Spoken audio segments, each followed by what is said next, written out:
Hey everyone, and thank you for joining me for another tier list. Today we are going to be going through the discography of the Brooklyn-based indie rock band Grizzly Bear. When I think about bands that came out of the 2000s, Grizzly Bear was always one that stood out to me and produced some of the most enjoyable and unique music of the past 2 decades. I've always loved their compositional style and their stylistic choices, and seeing how their music evolves from one album to the next is really fascinating. And they're another band that's a great example of a group that has 2 principal songwriters that are very different from one another but work together so nicely, and I've just always loved the pairing of Ed Drosty and Daniel Rawson and their complementing styles to one another. And I haven't seen very much dialogue online regarding their albums and how different people rank them, so I figured this would be a great next band for me to cover for this series. So what I'm going to do is go through their 5 studio albums, so I won't be including EPs, so sorry for the delay is not going to be included on this,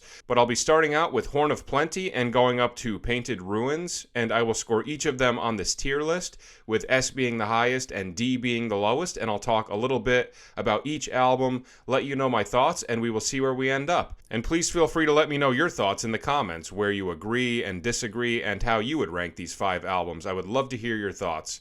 Alright, I think that's about it. Let's jump right into it.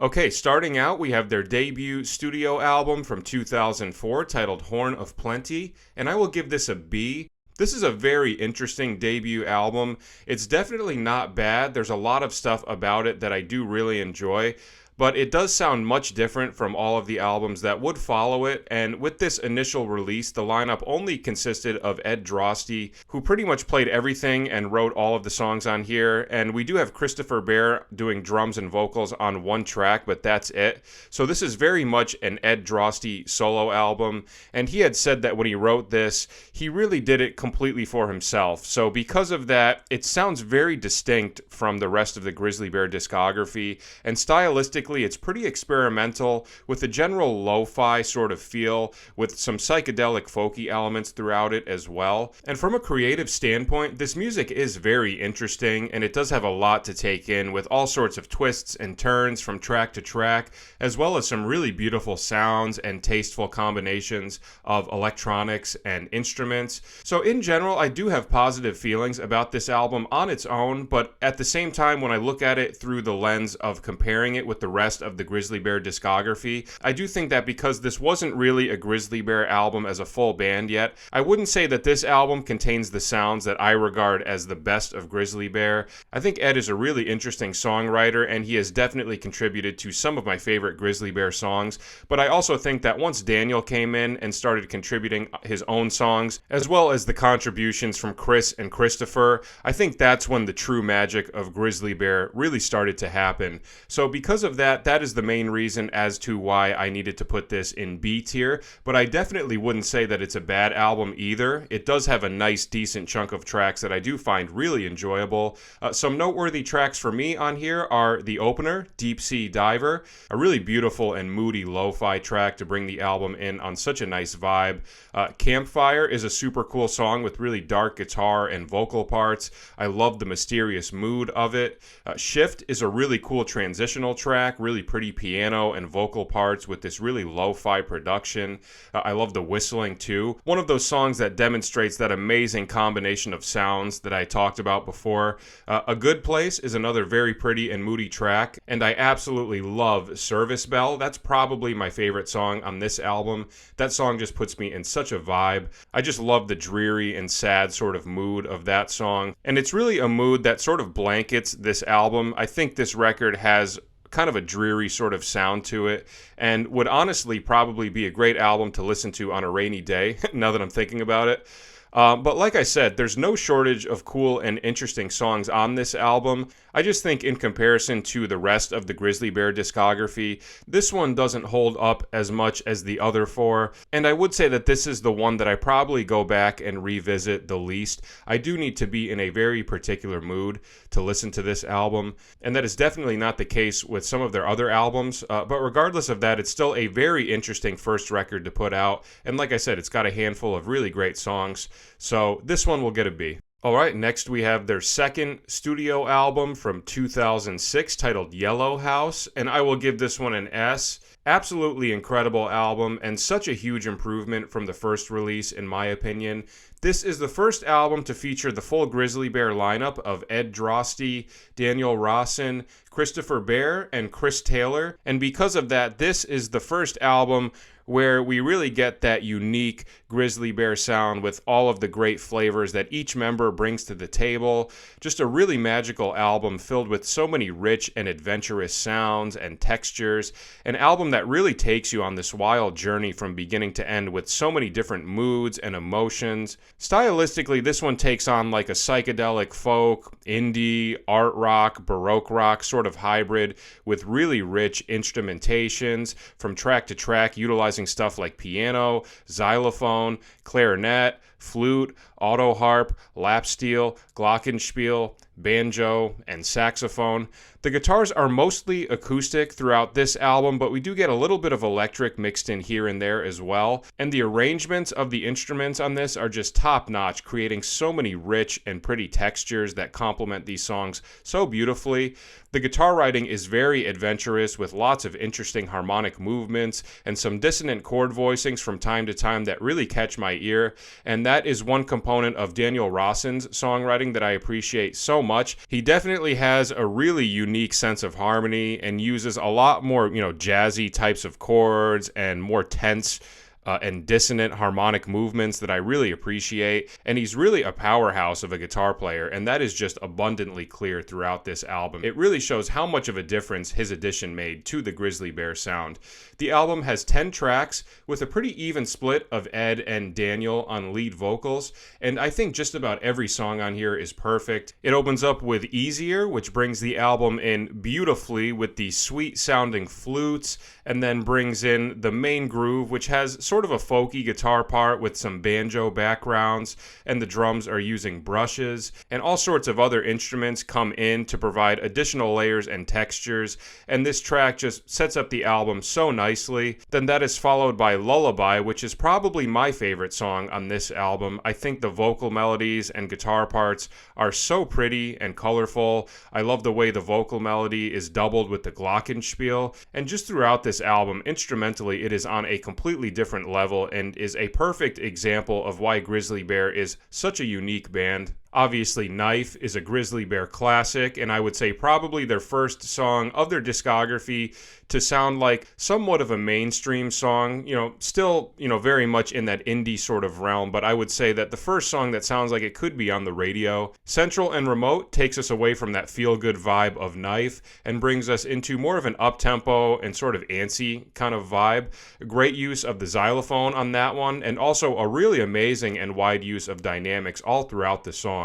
Then we go into Little Brother, which is another more folky track with some very interesting chord movements in the guitars. A perfect example of that experimental folk sound where it's pretty hard to anticipate where the song is going to go to next. After that, we have Plans.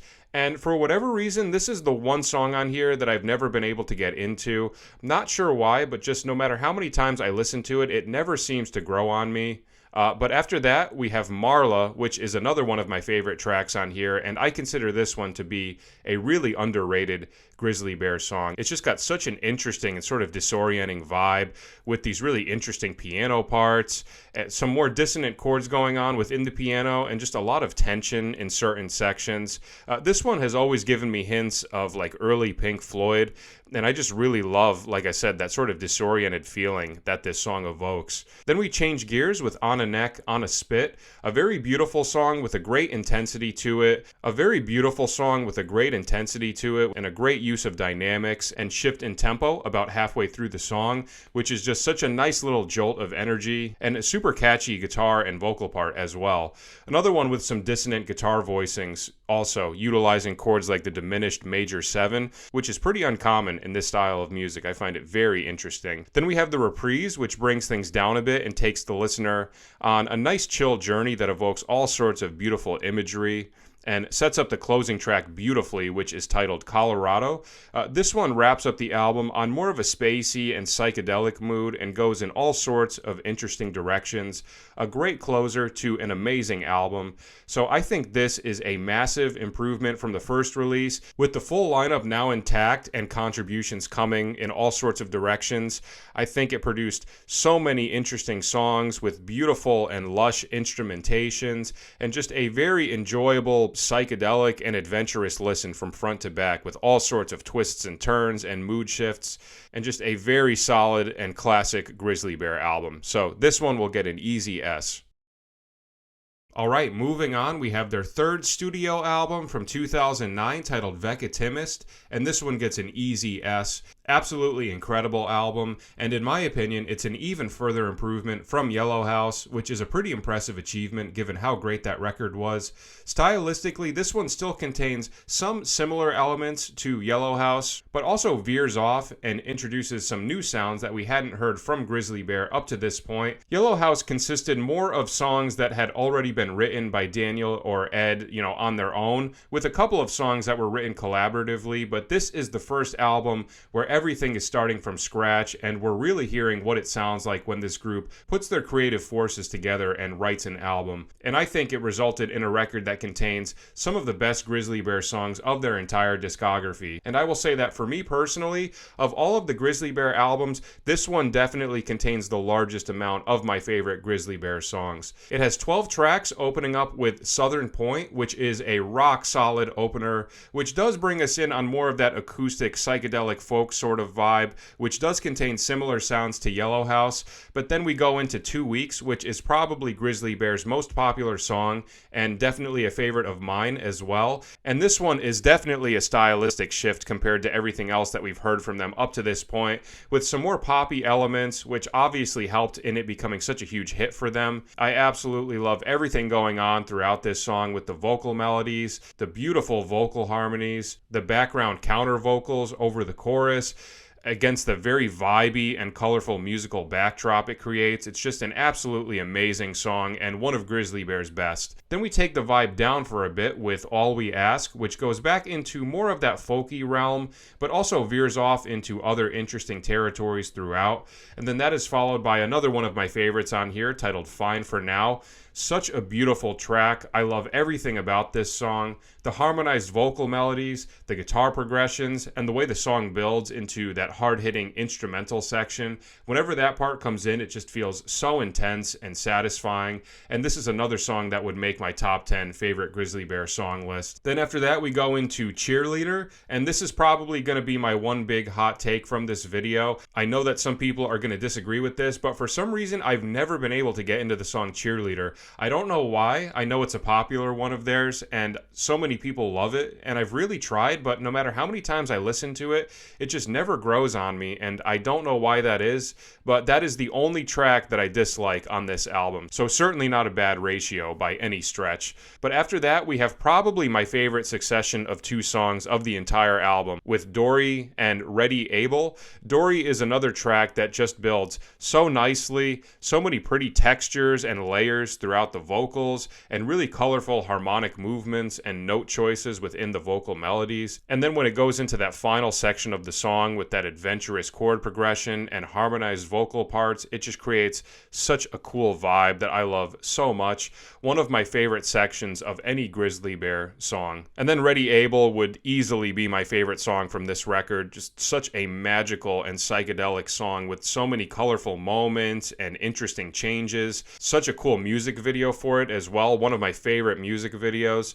And again, another song with an incredible final section that just feels so good to vibe out to. Then we have About Face, which I think is placed in the perfect spot on the album. A song that's a little more upbeat and feel good and really balances out the mood of the past few songs very nicely. And then Hold Still gives us a nice down-tempo, stripped-down folky song with mostly acoustic guitars and vocals. Very pretty chord movements on this one, and I love the heavy use of reverb throughout the track. Another one that's very vibey. Then we go into the other single from the album, While You Wait for for the Others, another very solid track, and it's just amazing how many great songs this album hits you with back to back. They've really just been on fire. Then we get to the second to last track, I Live With You, which is a beautiful Daniel Rawson ballad that has everything that I love about his writing. The cool guitar parts, the unusual chord voicings, great dynamics between sections, and colorful and pretty vocal melodies. Another Grizzly Bear song that I think is very underrated. And then the album ends with Foreground, which in my opinion is the most perfect track they could have picked. A beautiful stripped down piano-centered track that wraps things up in the prettiest and most euphoric way possible. And one of Ed's strongest vocal songs of the entire Grizzly Bear discography, in my opinion. I just love the way that his vocals execute the melody on this one. And to me, this is one of those albums where you have already been hit with so many amazing songs, and then the fact that the closing track is also so good is just that last cherry on top of an amazing album. It always reminds me of Radiohead's In Rainbows and how it ends with Videotape, another incredible, kind of stripped down piano-centered track that gives me very similar feels to this song when I'm listening to this album. And I just think the songwriting was at an all-time high throughout this record. Great contributions all around. Like I said, this album contains the most amount of my favorite Grizzly Bear songs, which would be 2 Weeks, Fine for Now, Dory, Ready Able, I Live With You, and Foreground. And I would put it above Yellow House as well. So up to this point so far in the discography, this is my favorite Grizzly Bear album. But we do still need to wait and see if that will change with the next 2 albums. But up to this point, this is my favorite. So yeah, incredible album. This one gets an S.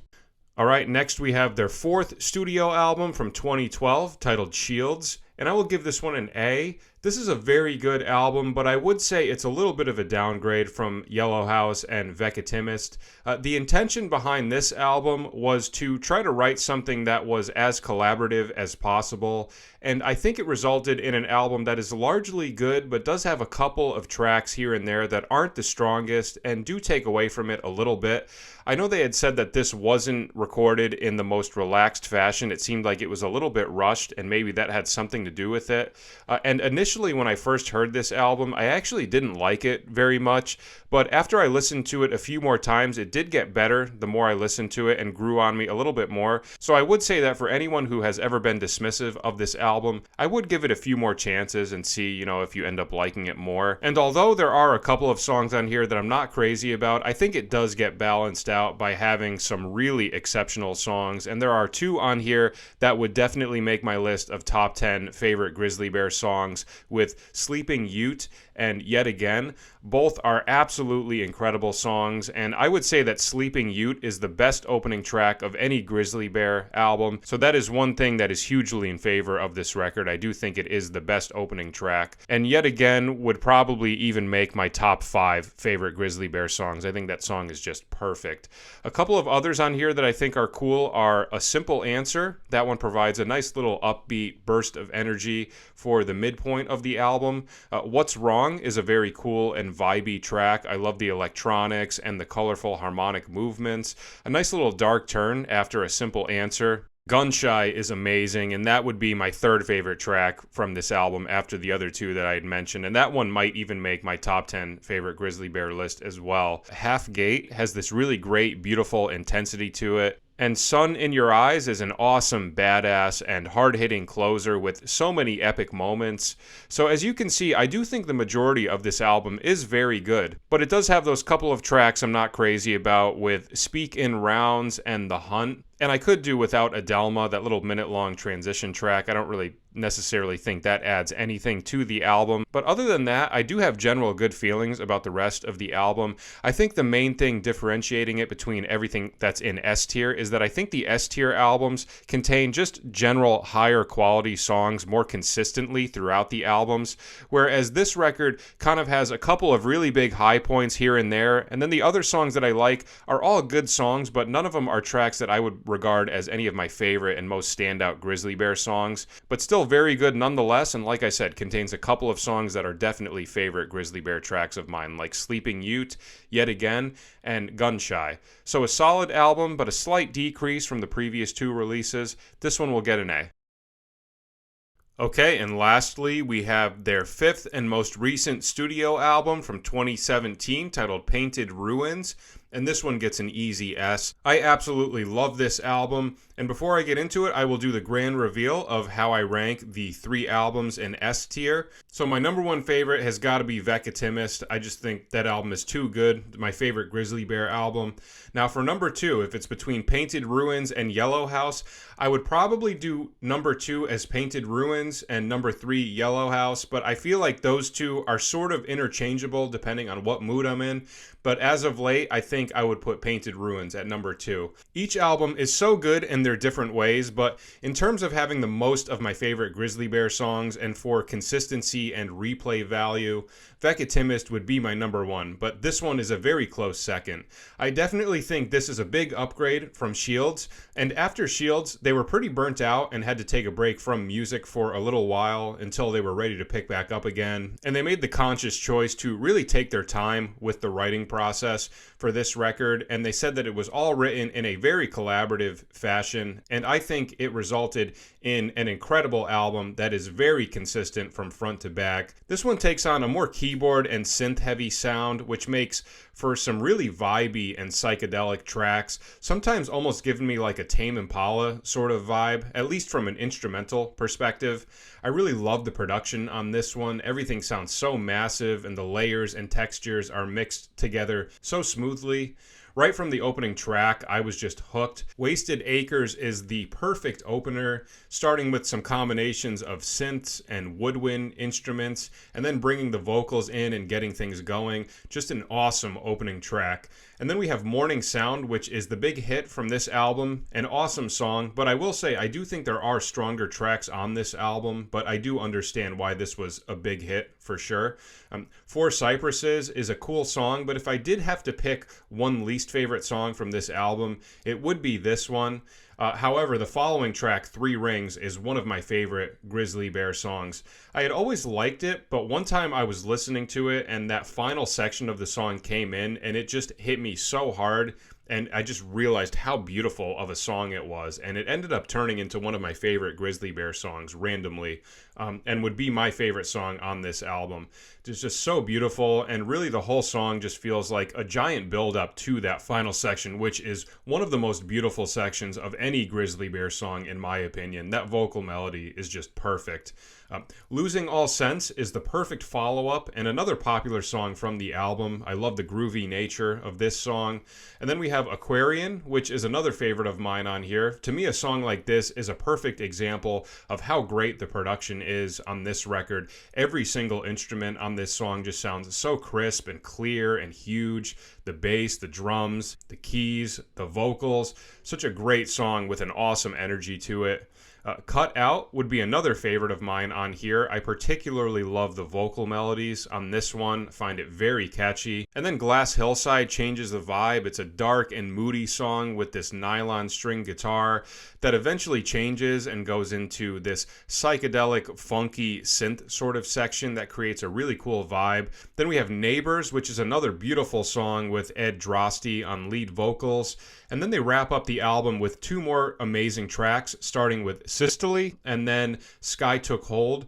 I really love the use of electronics on Systole. And same thing with Sky Took Hold, actually, as well. Just a very epic and vibey song that wraps up this album beautifully. And when I compare this to Yellow House, I think the difference is really depending on my mood. If I'm looking for more of a synthy, psychedelic sort of Grizzly Bear vibe, I will go to this album. Whereas with Yellow House, I go to that one if I am more in the mood for an experimental, indie, acoustic, folky sort of vibe. But yeah, with the exception of Four Cypresses, I think that this album is pretty much flawless from beginning to end. Very interesting songwriting, lots of really beautiful layers of psychedelia, great production, and a couple of my favorite Grizzly Bear songs like Three Rings and Cut Out. So another amazing album, my second favorite Grizzly Bear album. This one gets an easy S. All right, we did it. We went through their 5 studio albums, and this is what I came up with. This band has a really enjoyable and adventurous discography to go through, and it's fun to see where they started out with Horn of Plenty